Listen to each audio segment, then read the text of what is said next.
Welcome to Tech Vengers, Infinity Bugs, aka Destination Linux. Wait, is there like an infinity amount of bugs for the show? Yeah. There is an infinity amount of bugs that we need people to go fix. So We're gonna talk about some bugs, but this is a podcast where we assemble to tackle the multiverse of digital chaos. I'm your host, Michael, and with me are the mightiest heroes of our Tech Shield team, Ryan and Jill. Jarvis, get me off this stupid planet, please. That would be. Yeah. If you're unfamiliar with our Avengers, Tech Vengers, let's introduce a little bit. So Ryan is like our Tony Stark, the Iron Man of analysis, who's already reverse engineered Google's antitrust defense with a soldering iron and a snarky one-liner. That's awesome. Snarky one-liner. I wonder what the one-liner is, you know? Jill is our Natasha Romanoff, Black Widow. That's whatever. The Black Widow of bandwidth. In fact, she threw her bandwidth in our face earlier because how fast she was downloading stuff. Who infiltrated Garuda Linux's code base and came back muttering, "Mozilla's secrets are no match for my pseudo skills." Wow, Jill. Avengers assemble. I'm ready. This is an awesome Avenger. This would be way better than the movies Marvel's been releasing recently. So I feel like they should maybe take this and turn it into the next Marvel. I hope Marvel's turning things around. There's no evidence that they are, but I hope it. But we are going to be turning around to this awesome episode. So we have our tips, picks, and community feedback and so much more. So let's get right to the show and get on to the road toward Destination Linux.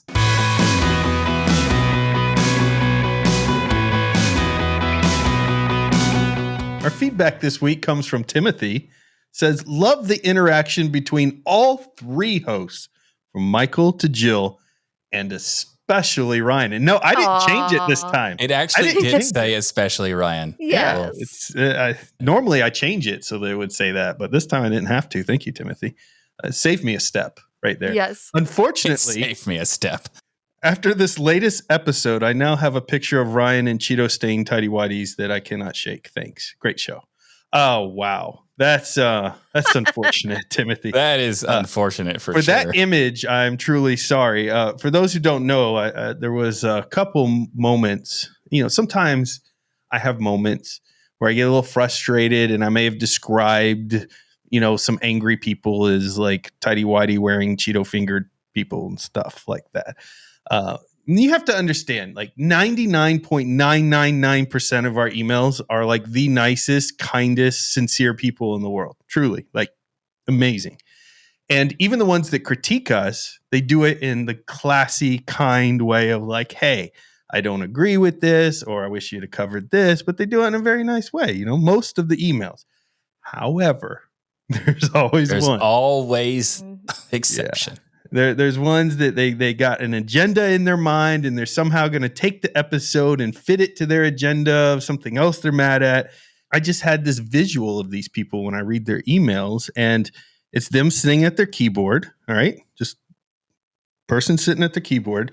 They have Cheeto dust built up all over their fingers, and their fingernails are all orange, and they look like, if you're trying to get like a picture to it, the WoW player of South Park, that would be like what they look like.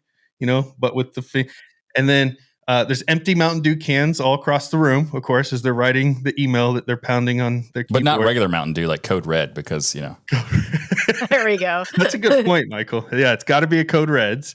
And then they're angrily typing, like how much, anger they have at us. And that's how I envision it. And so I'm sorry that you took that visual and turned it back on me. But we'll work on that in the future.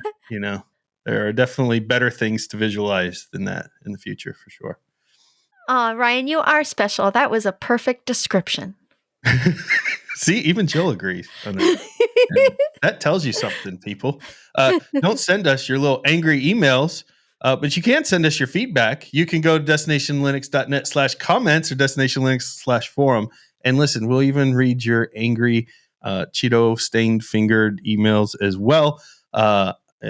That's just how we are. We're just those type of people. We take the good with the bad. For example, we fairly recently got yelled at for not cursing on the show, which is interesting. We got yelled at for not cursing on the show. For not cursing, yeah. Huh. Well, you can't win. You can't win, man. Yeah. Why? What is it big? Okay. Also, what is there to curse about in the show? It's what's the point? That's what gives me a head scratcher a lot is we don't really cover anything that's worthy of getting angry about. But at the end of the day, you could just disagree and use something else. There's nothing here to be angry about, folks. Plus, we have Jill. You get angry at us. I mean, look at Michael's face. That makes me angry every time I look at it. But look at that thing.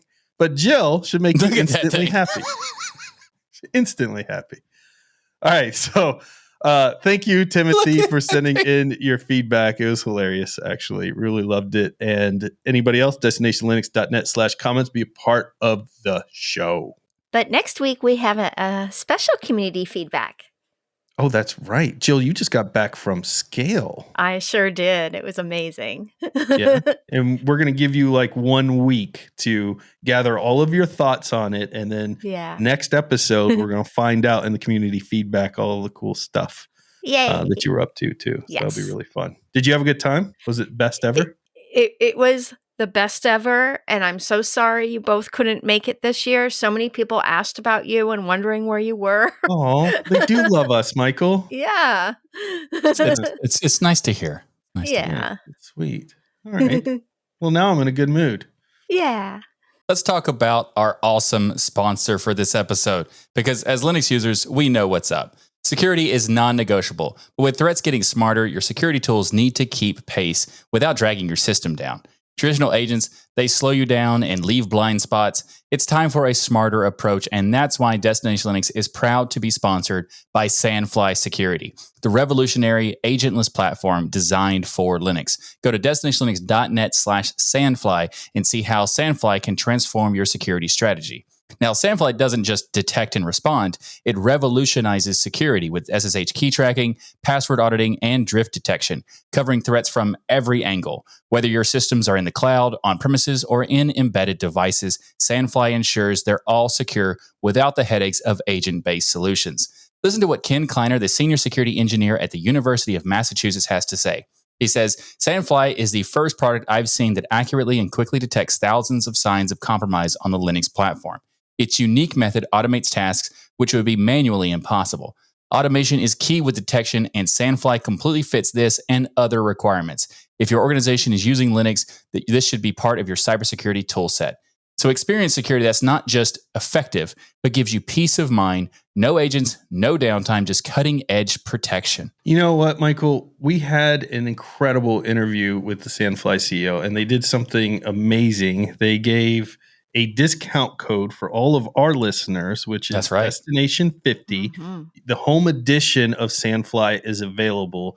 I highly recommend you check this out. Even if they weren't a sponsor and amazing and have been so good to us, I would still recommend you do this. Security is completely changing. The face of it is changing. The type of threats, the vectors, they're all changing.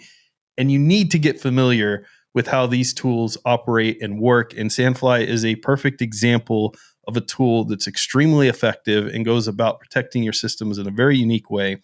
Go check out the home edition completely. Get a discount because you listen to this show, because that's how awesome all you Destination be a part of the community. Yeah, that's Destination 50.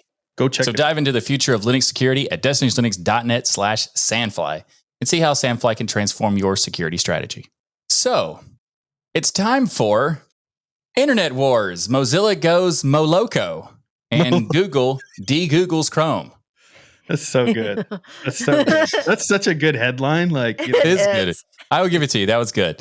No, Jill helped fix the last part of that. Yeah. I had something with Google, but Jill perfected it there. So we got the Mo-Loco and then Jill's DeGoogles Chrome. It's a perfect team effort. Nice. Nicely done. Yeah.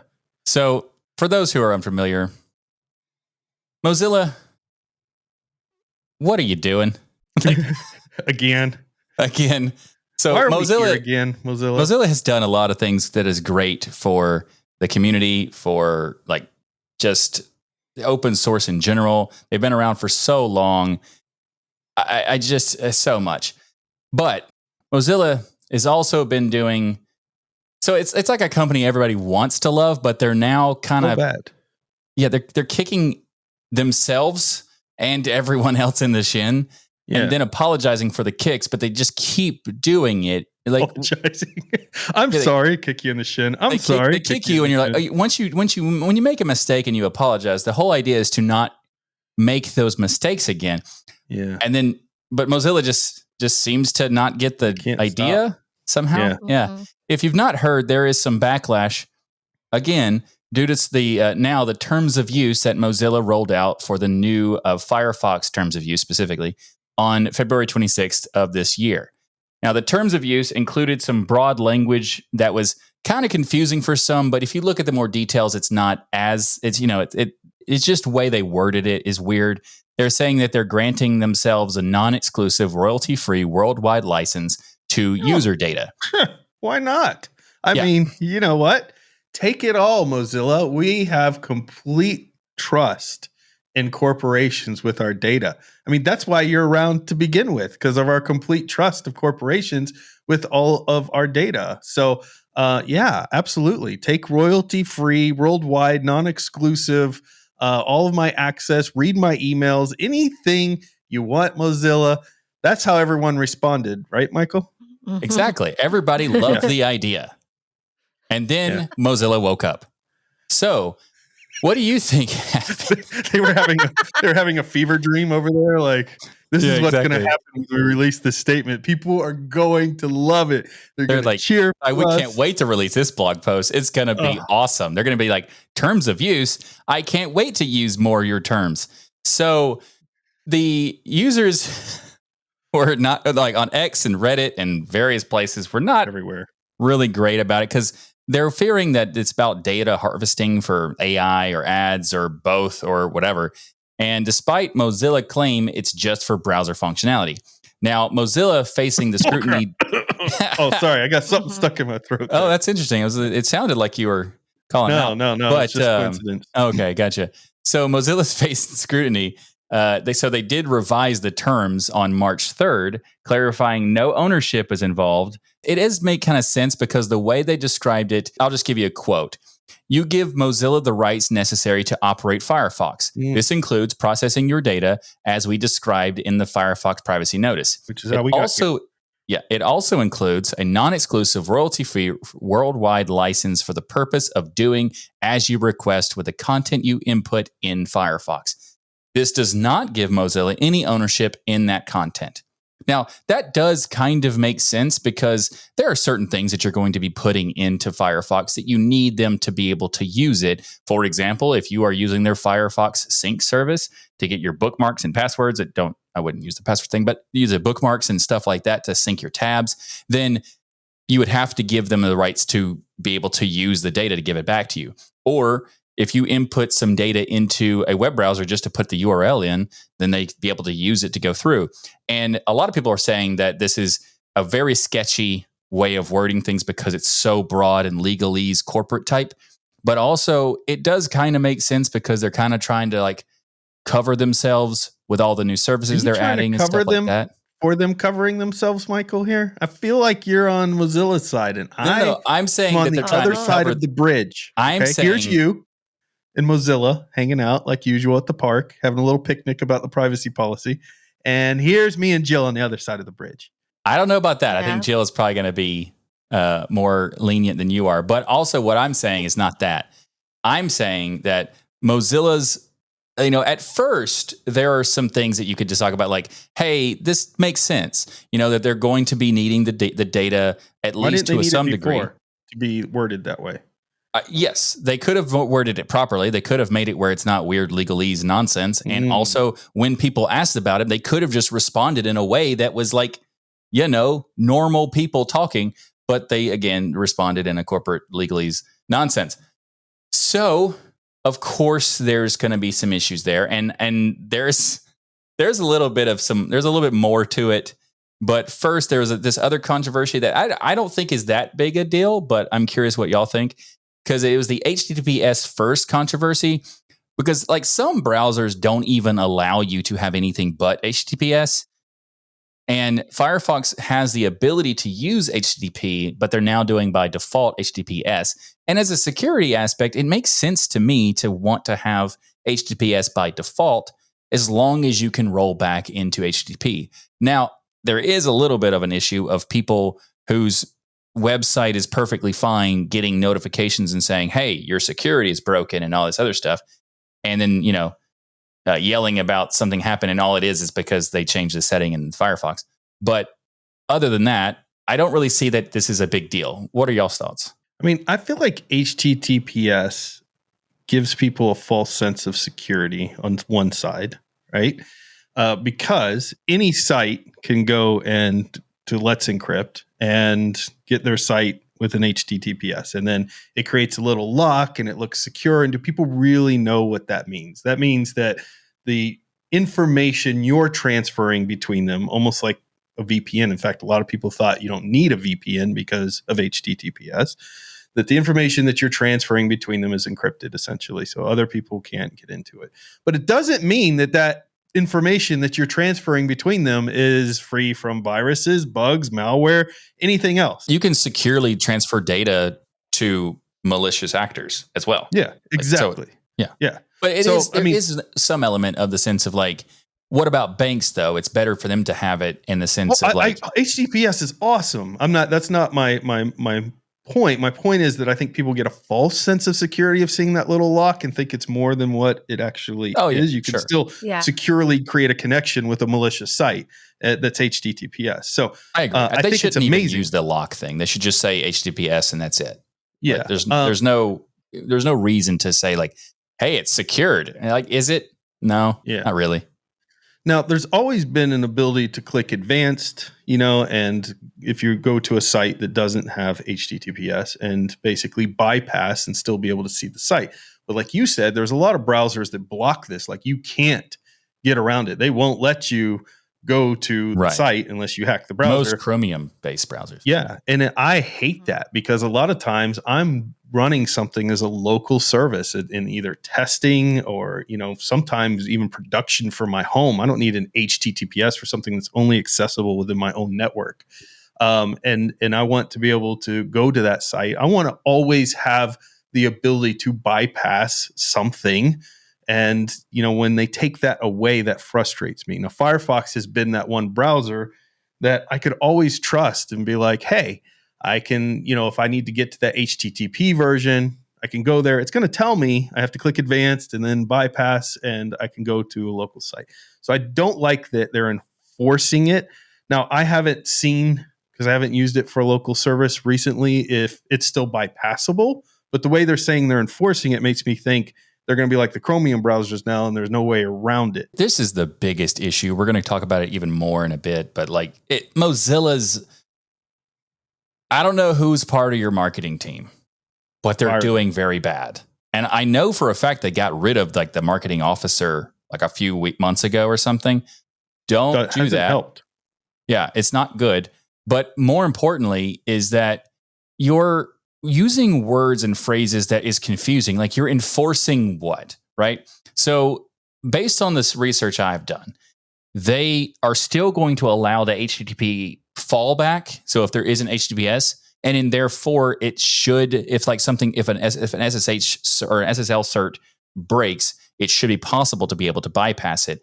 Or if you have like what you're talking about, a local service or something like that. Or if you're doing something, let's say, for example, you're a web developer, like I have done many years. I don't want to have a certificate for like the non-production side of the server. Like I'm building on this and then I push to the server. Why do I need to have a cert for the thing I'm not actually pushing for? Like it's very weird.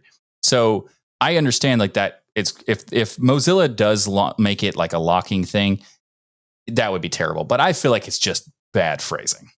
Yeah, I think so too, because I was under the understanding that you were going to be able to toggle this feature on and off, according to the Firefox. Well, the way it's worded is it's HTTPS enforcement, even with settings off. And people were complaining that it's breaking small sites without big name certificates. Some people don't believe in HTTPS. Like there are legit podcasts and other things out there where they will tell you they don't believe in utilizing HTTPS. They don't see the value in it. They think it's false sense of security. I don't agree with that. Correct. Yeah. But The false that is sense of their security stance. thing makes sense, but the rest of it is kind of weird. Yeah. Like, I don't agree with the overall approach because I think creating anything a little more secure, making people a little more aware is good, but you should have the ability to bypass it for your advanced users. We'll have to test it and see if send us the comments, let us know if your site got broke or hit by this type of thing. Plus, Let's Encrypt is a great service. Amazing that they have it. It's free, all of that. But it's also a major pain. Like, it is so frustrating to constantly research your sites and things. And there's automation that can help sometimes, but sometimes it doesn't work. It's not the funnest thing in the world if you've ever maintained your own site. And a lot of times sites go down because you forget to renew your HTTPS certificate. And it's gotten better over the years. They've improved services and things. And I'm thankful it exists. Don't get me wrong. It's just, I understand why some people, if they just have an informational site, there's no data exchange, you're not logging in, you're not doing anything but reading a blog, why they would be like, I don't want to go through the HTTPS stuff. You can just go to my site as it is. And because there's no information exchanged, who cares? if you're not collecting any kind of data or whatever, it doesn't really matter. But at the same time, Let's Encrypt is free and you can automate it. So there's really no reason not to do it. Like, it's, because you're a web guy and you know all that stuff and you know where to plug in those weird things and you always fix that stuff for us. So if people don't know, I set up servers, we'll do all of that type of work. But when it comes to getting the web stuff done, I hand it to Michael, usually broken, and I go, I don't know what I did. I wouldn't say, and then Ryan, he goes and Ryan, puts you're DNS crap in, and when you said usually broken, it's always broken. Like, always broken.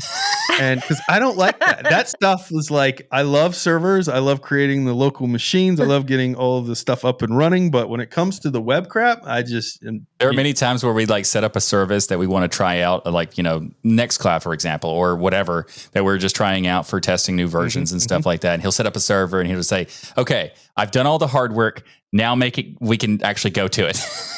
Yeah. Now make it so that everyone else can use it. Yeah. The web interface part. Michael's very good at that stuff. So for you, it's not a big deal. But Let's Encrypt for me is annoying. It's like not Let's Encrypt's fault. It's just an annoying process I don't want to have to deal with. Anyway. I can agree with that. I mean, to be honest, I know how to use all this stuff, so it's easy for me. But I'm not saying it's an easy thing. I'm not the type to say like, hey, it's easy for me, therefore it's easy. No. Yeah. DNS is annoying. Like, even for me, I know how it works. I know how to put all the records in. It's annoying. I break it so bad sometimes it takes Michael like 10 minutes to figure out what the heck I did. And so that's something. Speaking about breaking things. Yeah. Firefox at Mozilla. We're going to get into some more stuff with them here in a second, but if we could just, from the marketing standpoint, they have to, they came out with this big claim. They rebranded. They had their new icons and everything, which I was supportive of. Michael didn't like the design so much, but I thought it was cool. I liked the concept of, hey, we're going back to our roots. I loved all of that. And that was marketing, I think, done well, at least the intent behind it. Whether it executed well or not, the intent behind it I loved. And so then they go and do stuff like this. And it's like, you can't send these counter messages. One saying, we're going back to our roots for security, privacy. We want full access and rights to everything in your data, and we're not going to explain it beyond that. If you're going to, because lawyers are weird, and they are, at the end of the day, there to protect your business and make sure you don't get sued. And there's a lot of patent trolls. There's a lot of trolls out there in general that look for some little thing that you didn't put in your privacy policy that they can sue you over. They love it. They just sit there all day with their Cheeto fingers and their whitey tighties, these lawyers, and they look for this crap. The lawyers are the ones doing that? Oh, they're the ones that send us the nasty emails too. It's all the lawyers. Yeah. All signs point to lawyers, right? Allegedly. Yeah. And so, they look for this crap, and so these companies have to protect themselves. They have their lawyers with Cheeto fingers, and they have to protect and write this stuff. And so I get why Firefox had to maybe put a statement out there. Maybe it's genuine that they had to put this wording because it's just the stuff you put into the browser, like their sync and other things. So you include that like you said, in plain English, right above You say, that, hey, we have to do this because of this. here's why. Yeah. This is all it's covering. And we do not have any, we're not going to be using your data for AI. We're not, because if you're a privacy focused company and you know your consumers, you know your audience, then you know how they're going to react. We have to deal with this all the time, right? When we cover a story, we have conversations before we do the show, and we're like, hey, if we cover it this way, our audience may react like this. If we cover it this way, our audience may react like that. But here's our thoughts on it. And then we try to, curtail the information in a way that we don't upset anybody unnecessarily, but we also cover all the facts that are there. And this is what called knowing your customers. I mean, there And are that's times where one of we the- absolutely upset people and don't care. Oh yeah, But which that's still different happens. because we're entertainers and you're making a product and you want people to use. Well, either way, we still do that even as entertainers, right? Like Obviously we care. We're not going to make up random. We're not going to make random things, make sure everything is accurate and all that sort of stuff. But I'm just probably saying, the one that flies off you know. the handle the most because I get on soapboxes here and there, but still, 100% it's you. Yeah. you're But not supposed to agree with that, Michael. You're I supposed to go, no, occasionally Ryan. do as well, but for the most part, it's you. Yeah, you're right. Yeah. It is me. Well, you know course what it I was Ryan. took away from this? That they're talking to the wrong audience. We're Yeah. the geeks. We're the nerds. We're the people who understand good point, this. Yes. Know your audience is a very important Yeah. thing when it comes to marketing or really. Jill I guess took my anything. 3 paragraphs of running my mouth and summed it up in one sentence. But 3 That's words, in fact, to know your audience. yeah, know your audience. And I think that they've lost so much trust over these continuous missteps that it's very hard for people to now go back and be like, I'm a huge fan of Mozilla. If you go back into Destination Linux early episodes, we just gush over this company. If you go back like a Gosh. month or so, Yeah. there's a part where we're like, man, Mozilla is still great. And then you do this. Thanks, Mozilla. And not So- that this kills it. It keeps eroding little bit by bit at Yeah. the trust that you've Yeah. In my And- opinion, it doesn't ruin Firefox. It just makes No. it makes us have to question, like, what are you doing? What are you doing? Yeah. What are Yeah. you doing? Especially since Firefox 136 was such an incredible release for us Linux users. Yeah, there was some really good stuff in there. We got some video hardware decoding and stuff. So Yeah. that's great. Vertical tabs, which is not that big a deal, but still kind of cool. Nice. I got it for people who like it. ARM64 architecture is now officially supported.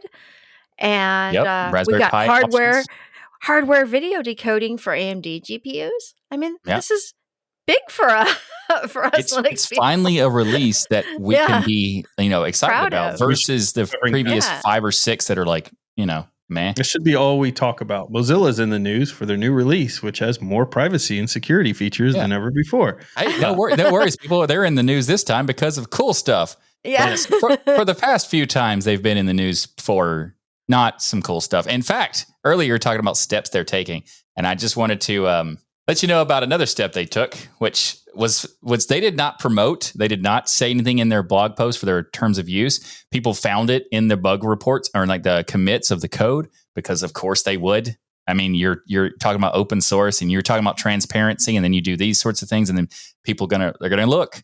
And they found the fact that they removed a phrase that says, "We'll never sell your data." So there was a question about selling data for people, and they said, "We'll never sell your data" in that answer. They've removed the entire question and the entire answer. And in other places, they rephrased it so that it doesn't say that exactly, but it still says some stuff of that. So they made another blog post answering why they've made this change. And all right, so this is the quote. It says, "The reason we've stepped away," speaking of bad steps, "from making blanket claims that we never sell your data is because in some places, the legal," capitalized, "legal definition of sale of data is broad and evolving.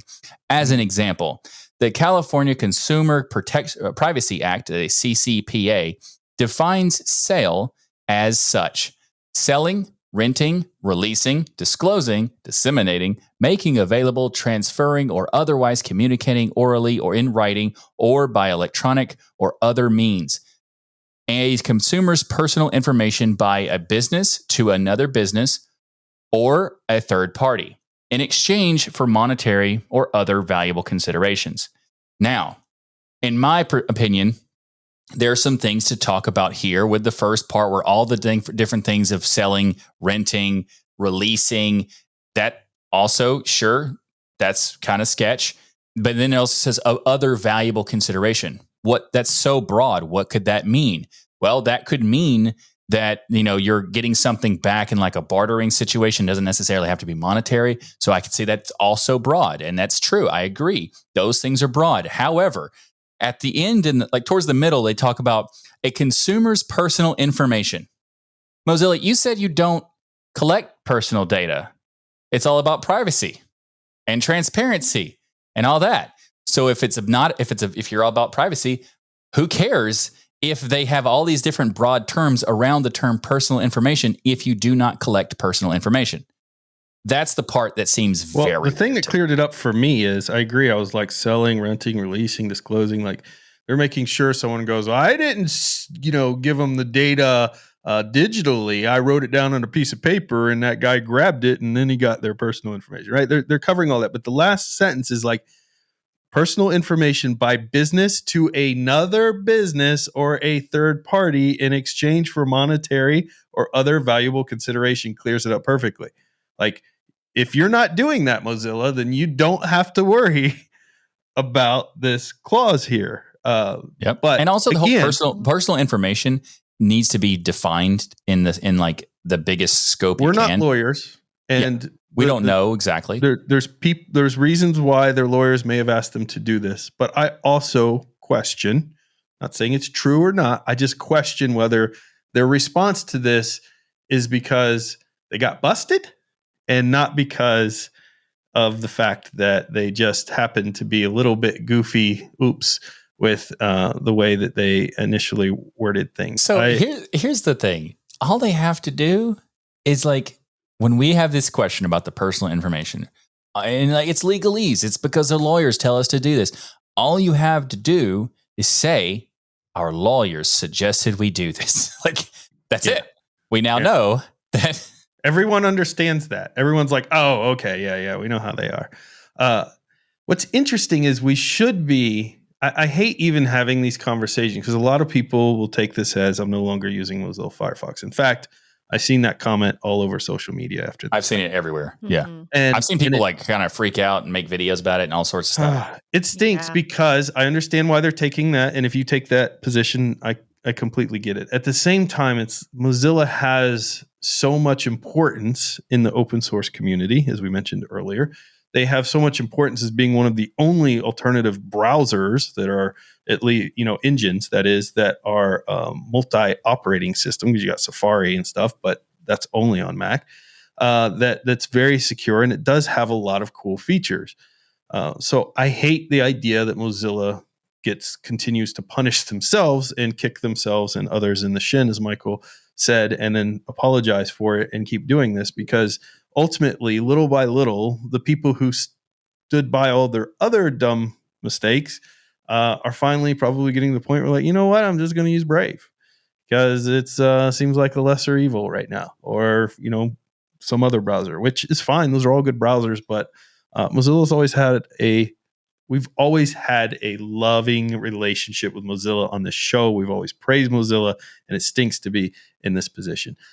That's not the end, though. Mozilla is in big trouble, too, because, and I think part of them changing a lot of these terms and services, at least it seems like to me, that the reason why you're starting to see a lot of these changes is they're in big trouble when it comes to their big revenue, which is from Google, right? Google pays Mozilla a lot of money to be their primary search engine, or when you install Firefox.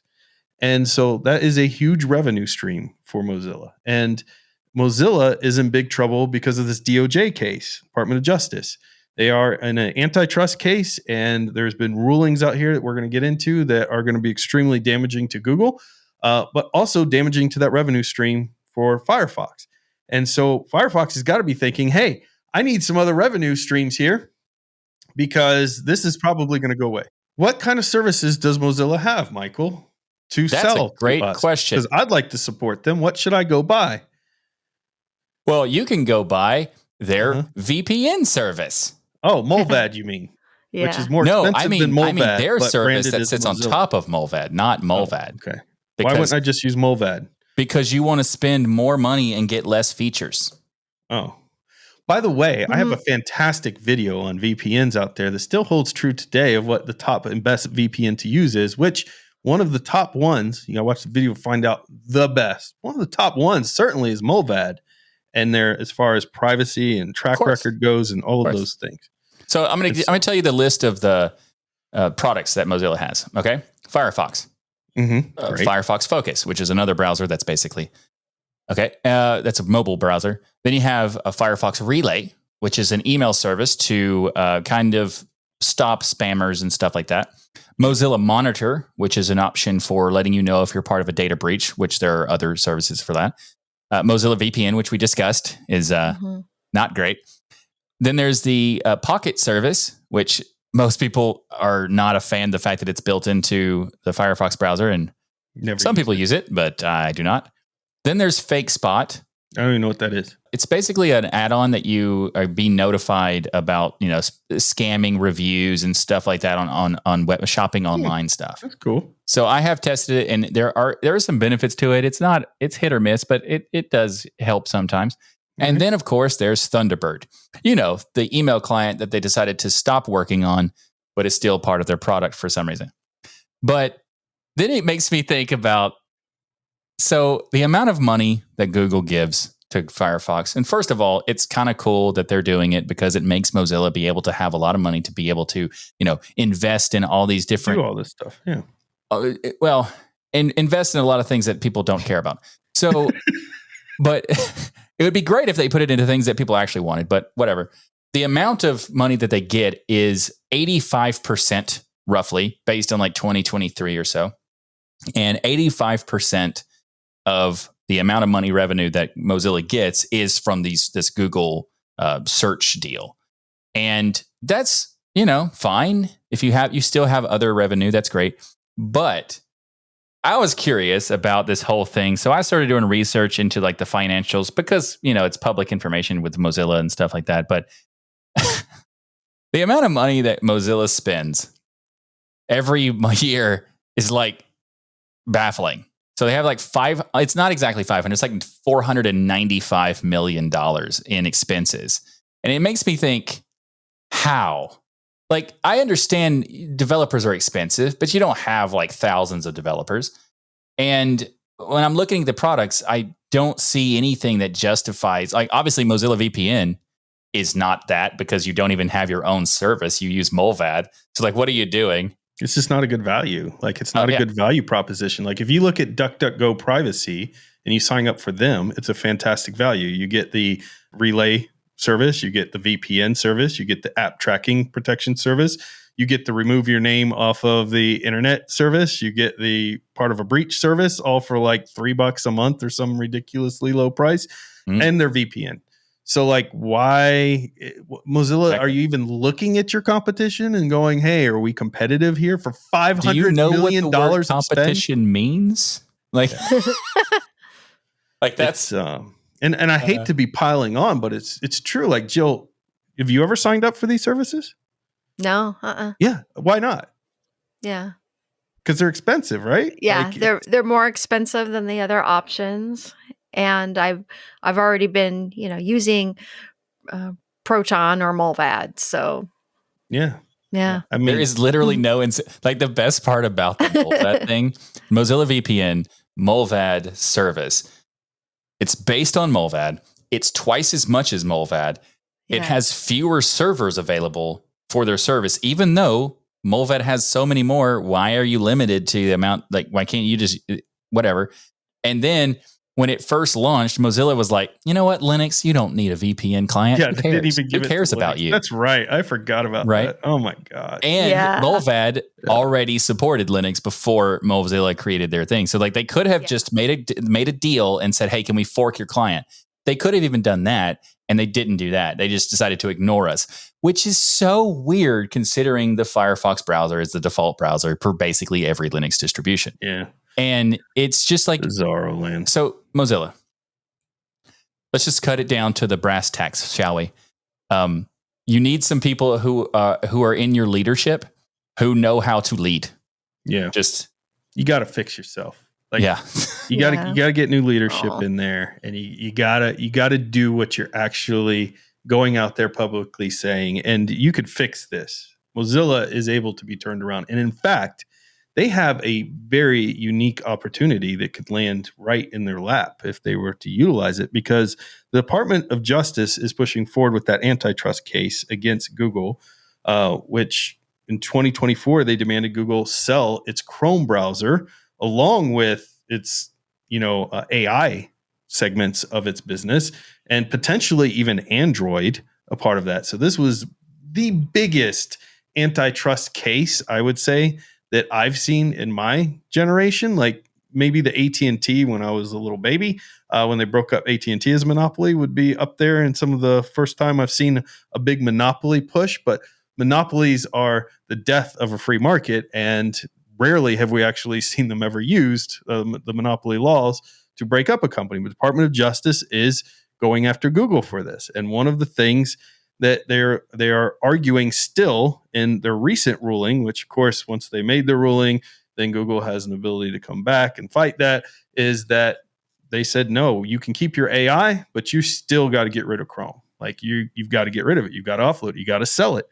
And Chrome is a gateway for millions of people. They have 89% of the search engine users out there currently, which is so it's so vastly above anybody else. There is no way for anybody else to compete. There's just which is no a way. very interesting statistic, considering Google has become so much worse. Don't know how, but like the whole AI thing.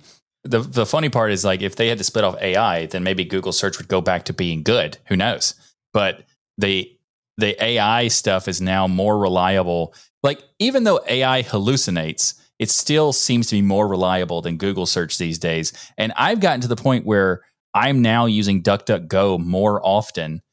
And it used to be the reverse. I used to be like, oh, DuckDuckGo doesn't have the answer, I'll go to Google. Now, if I even search on Google, it typically is just irritating, and it gives me some nonsense that has nothing to do with the thing I searched. I'm like, what happened? We talked about this a while ago, that AI is going to replace search engines. And you're already seeing it. Like, even a lot of the search engines now include their first result is AI. But to your point, Google search is so bad now. I mean, they came in there with, I think their original advertising was like, no ads, no distractions, just search. That was Google. And now it's all distraction, all bull crap. Tons I of don't that. understand why the top results are the top results for what I'm searching for. It's unusable almost. So I spend more time in AI than I do in a search engine these days, which is crazy. Now, do I have to go and validate some of the stuff it says? Yeah, but I get my answers to things that, I'm on the fence about, or I kind of know, but I need a little more details. And I can get the questions answered very, very quickly with them. And whereas a browser, it just takes so much more time. So I already think search engines are kind of on their way up. When I'm using Google search, I just use Gemini. And when you're on mobile, it just automatically pops up at the top, and it'll find what you're looking for, so you don't have to search through the fourth, fifth, or sixth page. Sometimes those commercials it's not about Gemini always. is so funny. Yeah. Hey, could you review this? And the best part is, like, these commercials are like showing people who would never say the things. Oh, I can have a conversation with you. Yeah. Just no one thinks that. No one's ever thought that. Your commercials do better. But more importantly, there's like things that are like, hey, is your child ready to go? You go to bed? And like, no. What? Who's doing that? It's so weird. Anyway, it's just like the Google Gemini stuff is still hallucinating in like the same way that the Google search is, which is just hilarious to me. So it's just it's funny that Google was this big giant company that solved so many big problems, and now I don't even know what they're doing with their stuff. I think Google needs to be broken up because they can't do anything well anymore. Android is not good.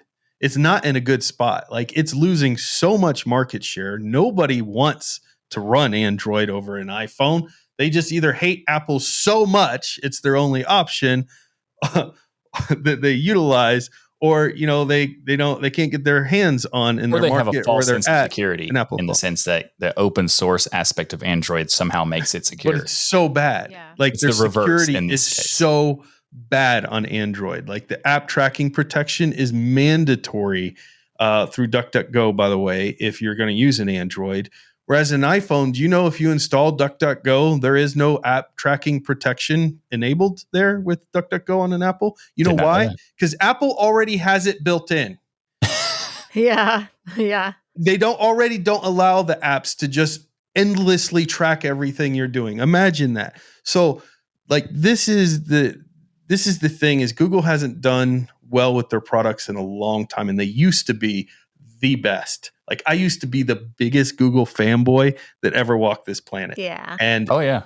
like When they bought YouTube, I was like, that's awesome. They're going to make YouTube even better. And now and like, YouTube is amazing. YouTube is still Yeah. amazing. Like That's true. it's- YouTube is That's great. their best product right But now. YouTube Absolutely. is great because of all the great content on it, not the yes, platform not itself. the platform itself. Right. So it's very but different. To Jill's point of, look at the age here. We're all older and we're all talking about using AI instead of search engines.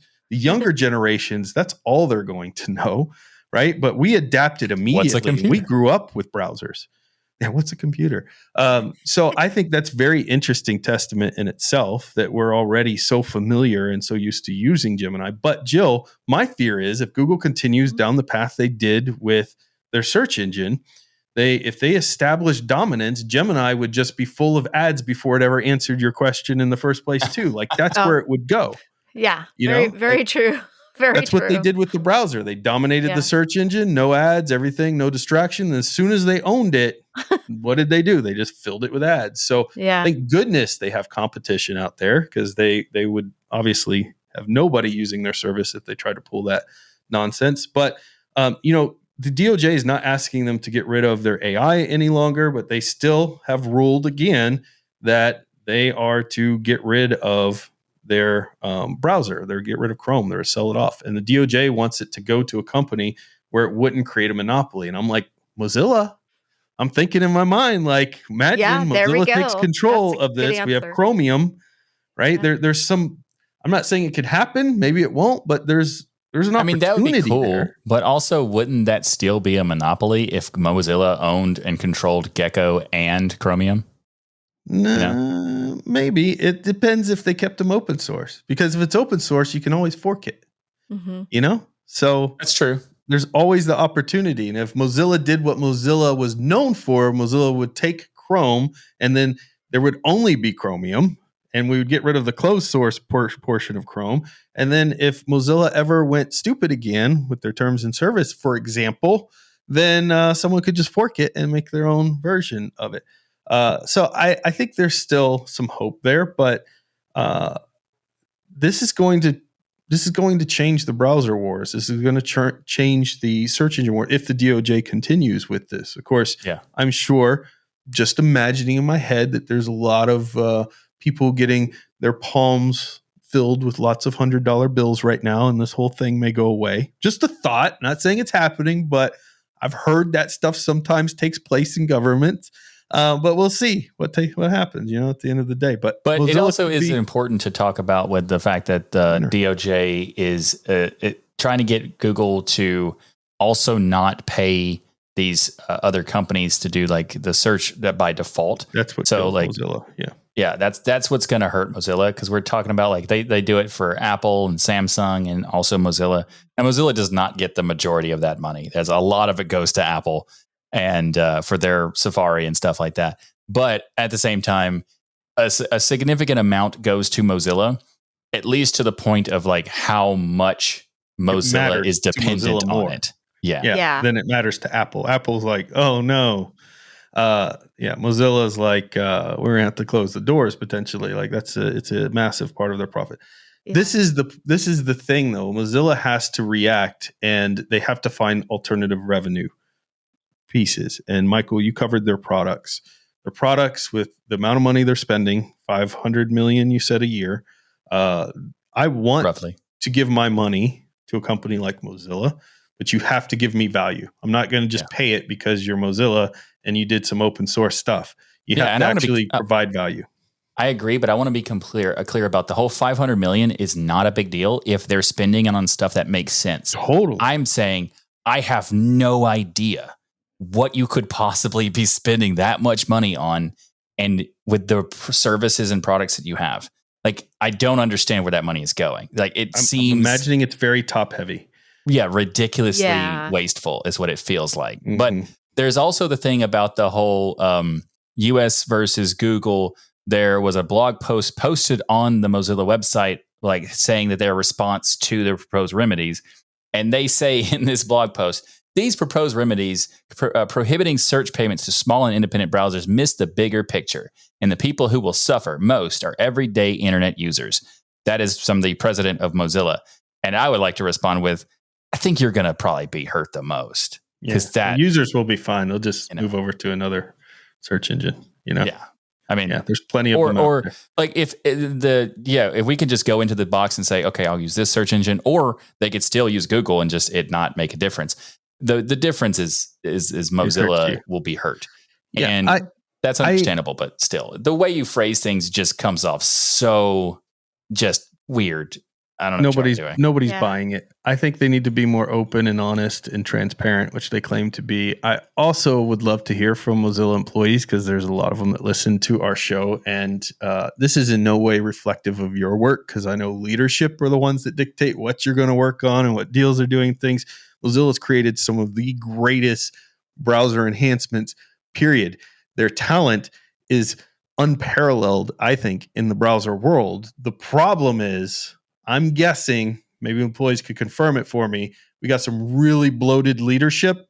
They're making some really dumb decisions that the employees probably don't agree with. And you can send it anonymously to us in our comments. I would just like to know what you're seeing from the inside, because how close are we to being accurate? I would like to know. Jill, you were going to add something. Yeah. So, it's been really sad to see them, firing so many people or laying off so many people. And, that's their network of development and their brain trust. And they got rid of that. So they got rid of the advocacy department as well. Yeah. But we got leadership still. Yeah. Well, they actually have been going into a process of replacing their leadership. So the person who was in control of Mozilla for many, many years was one of the co-founders of Mozilla. And I didn't know this until recently, but that person was originally a lawyer who then became the CEO. And it's like that's not really somebody who should be the CEO, but whatever. And they're no longer involved in that. In the past, like last year is when they started doing changeover. And the current person is an interim CEO. I don't think they've actually been announced as being the main CEO, or I know that they're looking for one, but it still seems really weird because I just pictured the Mozilla CEO, if they're actually not temporary, hearing you say that and like spitting out their coffee, like, what? They're looking for a new one? Sorry. Well, I mean, who knows? At this point, Mozilla could be doing that and not even tell them. And who knows? Because it's, they don't know what they're doing anyway. It feels like Laura Chambers is the interim CEO right now. So right. Just interim CEO. Yeah. So whenever that changes, who knows? But it feels like that because there actually has been stuff that the interim CEO has announced that does sound good, that they're doing things to finally listen to the users of Firefox and doing things that people want, like the vertical tabs.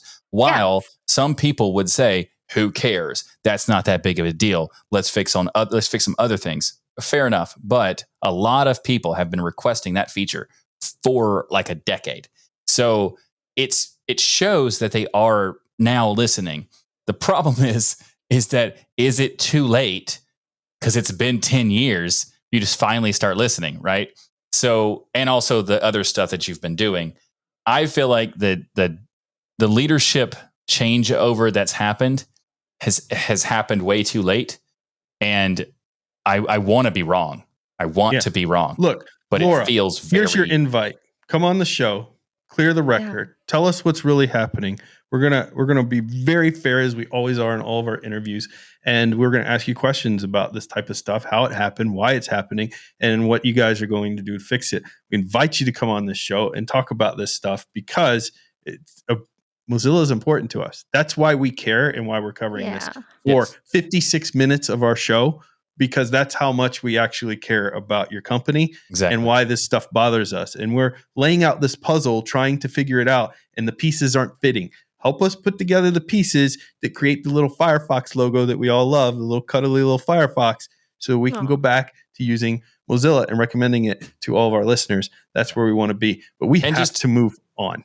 And just to be clear, we still use Firefox. Yeah. Like, but I'm using it for our show than notes right now. I've been using it forever. Yeah. I don't think this is going to be changing my usage of Firefox. However, if it continues, who knows? Yeah.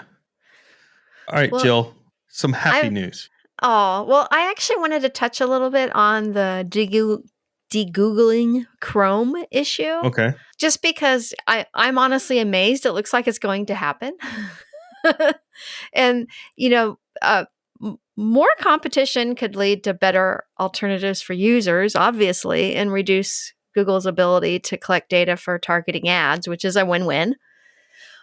But this is huge. This will actually fundamentally impact, how we access the web. And in many ways, the impact will be bigger than the days of Microsoft's Internet Explorer no longer being bundled with Windows, simply because there are billions more people online. And, also they have a little bit of a challenge because finding a buyer is definitely going to be tough, especially since companies that are big enough and have enough money are already engaged in antitrust issues themselves. So, which is why Mozilla would be a perfect place for it to potentially land. Absolutely. And the other thought I had is, well, maybe instead of selling Chrome, Google should just completely open source it, like we were talking about earlier, like they already did with the Chromium web browser, with which the Chrome web browser is based. But alas, I don't think this is going to happen because Google needs that money. They need that money from the sale. They need that control. I mean, I don't think they need the money. I don't think they need it. They have to have. Or else they'll be out there with signs like, please donate food. We're so hungry. They're a company that wants that capital, It's crazy how businesses have kind of changed direction so much. The do no evil is gone from Google's, entrance into their building. It's no longer even. Don't be evil. It's been long gone from Google's records. It's sad because some of these companies have they've just done so many great things that I remember, and I did college reports on the awesomeness of Google and how they treated their employees and so many things.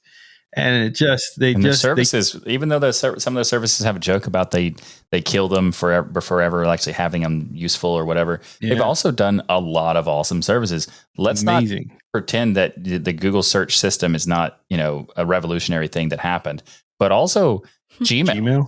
Gmail's fantastic. Email is so much better. Google email Docs used to be a is nightmare. The only alternative that's mainstream that other people will use. I say mainstream, like only Office and all that's amazing, but you talk about to an average college person who doesn't know anything about open source, they still know about Google Docs and they'll utilize it in placement. Like, it's well done. It's just they make something cool and then stop supporting it. Almost like Mozilla. They make something cool and stop doing the stuff. Whoa. Hold up, Brian. That seems a little bit pointed at Mozilla, and I just want to ask you, I just want to follow up and let you expand on this. Yeah. What did they make that was cool? That's not Firefox. What did Firefox make that's cool? What did Mozilla make that's inside? No. What did Mozilla make that's not Firefox? That's not Firefox. So it can't even include Firefox can't include Firefox related specific things because you're saying Thunderbird. Well, they also now apparently still make it. They stopped making it, and they apparently still make it. I don't know. Yeah, how it works. The Mozilla Foundation, which makes sure that there's open source equity on the internet. Yeah. Well, okay. So here's the thing. I don't know if y'all know this, but the Mozilla Corporation, the Mozilla Corporation is a subsidiary of the Mozilla Foundation. Yeah. And it's kind of confusing because it's like people say like, "Oh, Mozilla is a open source nonprofit." Like, yeah, but also they have a company site that is for profit. So that makes it a little bit confusing. But I was making a joke about the fact that, you're saying that they're just like Mozilla, they're killing services people like. And I don't know of any service that Mozilla has that anybody likes, Oh, that's so cruel. Their sync is amazing. Oh, that's Firefox. I like their sync. Their well, Firefox sync is like a necessity that they copied from Google. Like they only had it because Google made Google Sync. And who needs Chrome to get Sync. the browser from Chrome? EFF. Just give it to EFF. That's a good one. There we go. That would be fire, right? That they would made be cool. Privacy Badger. It'd be really cool to have them pick it up because that'd be cool. I'm not saying Mozilla would be a bad option. I'm just saying like Mozilla with the current way they're handling their projects and stuff. Who knows? Silliness. It's just silliness. It really shouldn't even be that big of a deal. It's just it's the pile up of these decisions that make this a big deal, because this in itself, not the end of the world. It's the continuation of these little things that have finally added up to something big. But we have to move on from this topic for reals. So for reals, something tell us happy. what you think. Let us know what you think about this whole thing. Maybe we got it wrong. Maybe we got it right. We got it right. But you can put your comments in there. We're open to your thoughts and ideas as long as it's about what we said was correct. Then it's fine. You can disagree with us. Not Jill, though. If you disagree with Jill, somewhere. So this is something everyone will recognize who's been watching the show for at least a few months. Do you dream of getting off this planet, but fear it's going to take too long for the technology to get here? Jill, why do you keep writing that intro to every game review? Ryan writes that. Oh. Why do you do this to me? I know there's people out there that dream with me of getting off this planet. So here's the thing. I agree. True. It would be fantastic if we go to a better planet that's got, less chaos and less like ridiculousness. That'd be great. It only runs on Linux. But the problem is, Ryan, it's a hope that every time you bring it up makes me realize that's not happening. Well, that's why I love this game, Jill, because it kind of is the in-between. Yeah. Yeah. So it lets your brain take a break. I like it. Yeah. So it's a solution for you in between colonizing other planets. That's to make your own village. Yeah. We start with a village. We learn how to make a good village in this game. Then we colonize another planet and do that in real life. Yes. From a video game. You see? It's practice. I got it. I like it. I'm big-brained. It's not all happy and fun as getting off this planet. Running your own village actually won't be very easy, Ryan. Yeah. And that's why your game this week will give you lots of practice. It's called HEXAROMA Village Builder. And my village, though, Jill, it will be easy because I'm going to be a dictator. I'm just going to straight out there's none of this democracy crap. I'm just going to be like, this is what you do. And if not, Ryan. Your head. No, you're not a dictator. You're a king. You should be that way. That's what I mean. King. Yeah, king. Yeah. So the game one sounds worse than the other. The game describes itself on Steam like this. HEXAROMA is a charming village builder set on a tiny island village where you start your hexling colony. Place your buildings and manage hexling villagers on a hexagonal island. Plan your placements wisely, grow your settlement, optimize your colony, and help your villagers thrive. Ryan, this could be anywhere in our oceans. It doesn't have to be out in space. Oh, well, that's true. But because we still haven't discovered everything in our oceans. That's true. But if you create a village, Jill, let's say you, Michael, and I create our own villages. Yeah. Here's my plan. I'm just going to lay the cards out because first, Jill, I'm going to wait for you to get all of your people. We're all going to be happy and they're all going to work together really well. Mine won't. I'll be king and I'll be yelling at them and all that stuff. They'll be demoralized. But your people will be all happy, right? Yeah. And then you guys get crops going and everything working. I'm going to come to you and say, I want a peace agreement because, of course, you're going to go yes. And then I'm going to attack you where we're at the peace meeting and I'm going to take all your stuff.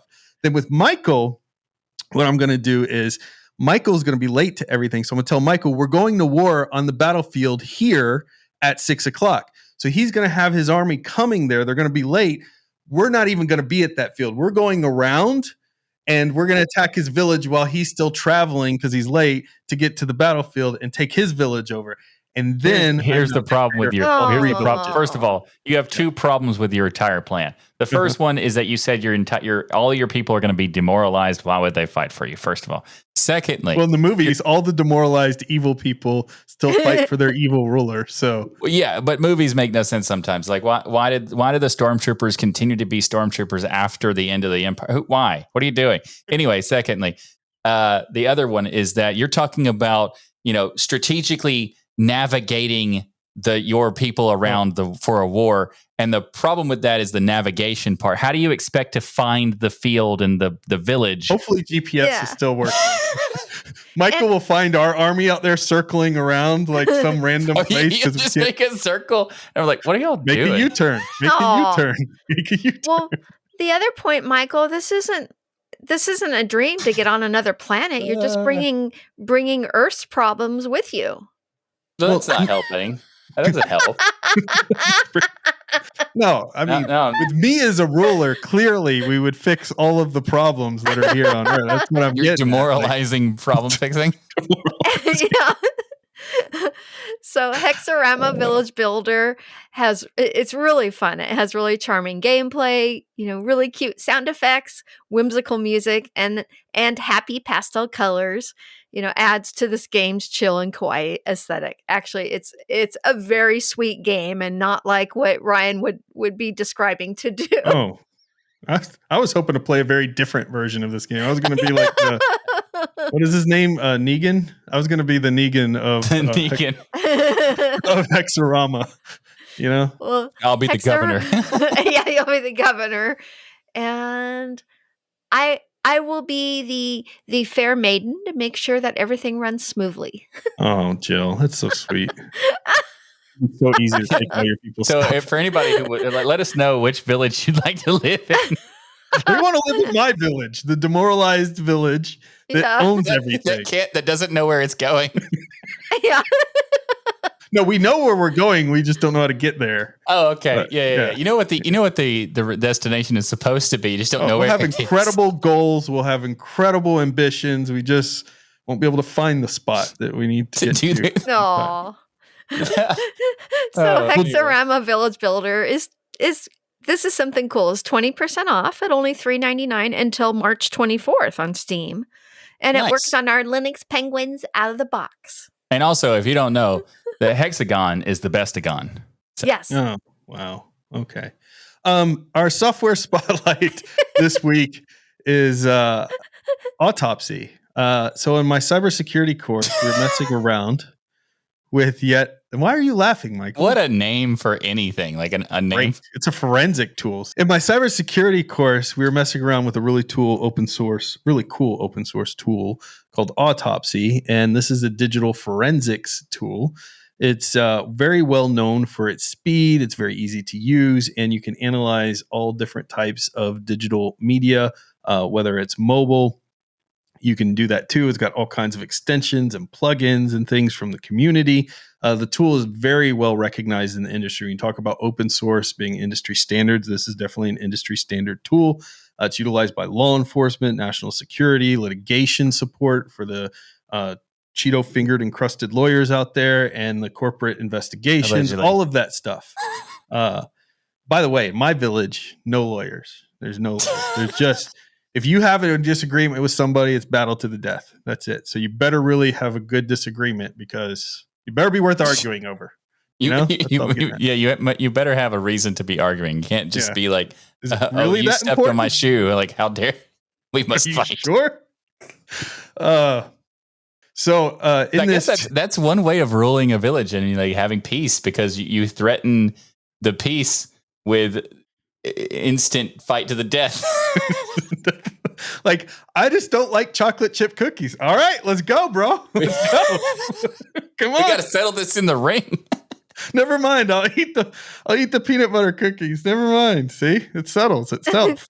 It's going to be an everything awesome has compromise. When without the compromise, you have fight to the death. My village is going to be a beautiful place at the end. No one will argue. Because no one will be there anymore. It'll just be me rolling over a stick. Like, the only thing left. All right. You're like, you stick, you stay there. Don't argue with me. Be like Wilson in the volleyball thing. Exactly. Oh my goodness. So we utilized this tool this week investigating a software breach to a gaming company that took place. And we started with NetWitness and we ended up with Autopsy to go through all the forensics of it.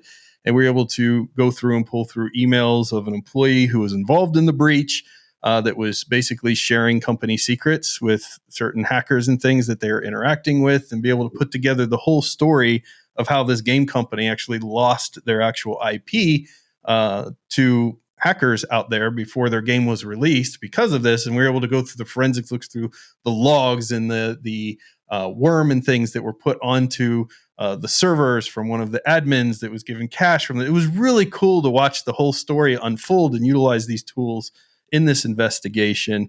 Autopsy was developed in the year 2000 by Brian Carrier, and now it's expanded support with SleuthKit Labs, Basis Technology, and even U.S. government funding for this. This is a very, very powerful and cool tool to check out and use. So that's our software spotlight this week. So if you're in a terminal and you remember that you typed some amazing command but can't quite recall the full syntax, we have an awesome tip for you. While in your terminal, hit the keys Control plus R to perform a reverse search. Once you hit Control plus R on your keyboard and start typing, it will begin recalling the commands that match. And boom, Bob's your uncle. At least Bob's your uncle is what Ryan says. I'm Jill, so I say easy peasy lemon squeezy. Oh my gosh. Village is going to be so easy to take over. Her village would be so easy to take over. What are you talking? They're going to be so happy and cute. It's going to be so simple. Like, they're going to roll right over them, you know? They'll probably help direct our lost army to their village. They're so mad. They'll be like, oh, you're lost? Yeah, we're looking for Jill's village. It's right over here, sir. Would you like some water? That's like beaming, like, come here. Aww. I would never attack your village, Jill. I would make a special contract that as long as you swear subservience to me, that we wouldn't attack you. Well, my village will have cute marching penguins. Oh, that'd be awesome. That'll really scare. Jill's village is like everybody's gonna want to live there, and then Ryan's is the worst. Like I haven't had time to talk about my village just because Ryan is so adamant that it's awful. But all right. My village is going to be a hybrid of the two. So half dictator, half not. Super, super nice penguins that also fight to the death.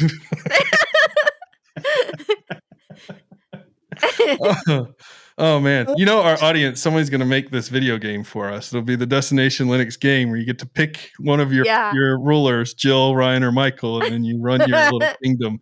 Like, this has got to happen. Someone go out there and make our game. It'll be great. We should ask the HEXAROMA people to make a version. Yeah.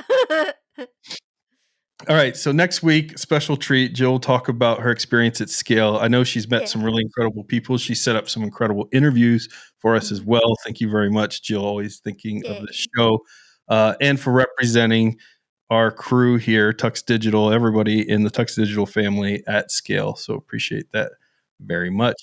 And Michael and I will be at Red Hat Summit very soon. So if you're going to be at Red Hat Summit, come chill with us there.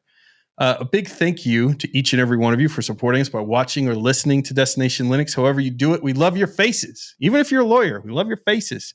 Join us in our Discord at tuxdigital.com/Discord. I don't know why I'm at this thing on lawyers this week. Because you know, that's why. It's the tax thing. It's really grinding my gears, you know? Taxes are all like the lawyers have really nothing to do with taxes necessarily. Yeah. They can, I guess. Don't they though? Don't they make it like more complicated, and then you got tax lawyers. I mean, tax law. They know tax law is awful. Yeah. It's anyways. Yeah.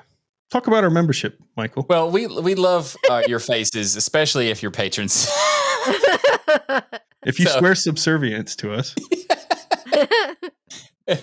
So if you want to be a part of Jill's awesome village, then you need to be a patron by going to tuxdigital.com/membership and become a patron. That's the only way to be a part of Jill's. Otherwise, it's free to be a part of Ryan's, but it requires being a patron to be part of Jill's village. So tuxdigital.com/membership to become a part of Jill's village. And you get a bunch of cool perks, not only being a part of Jill's village, but you also can watch the show live. You can get unedited episodes of the show. You can hang out in the patron-only post show that happens every week after the show.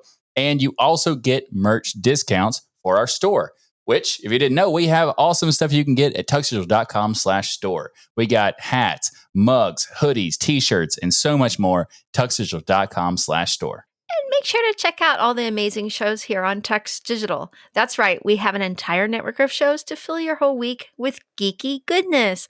Head to tuxdigital.com to keep those Linux penguins marching. And everybody, have a wonderful week. And remember, the journey itself is just as important as the destination. Thanks, everyone. See you next week, everybody. Love you all. Join my village, is that what you said? Kiss the ring. Kiss the ring. Kiss the ring, Michael. No. We're going to attack the village if you don't kiss the ring.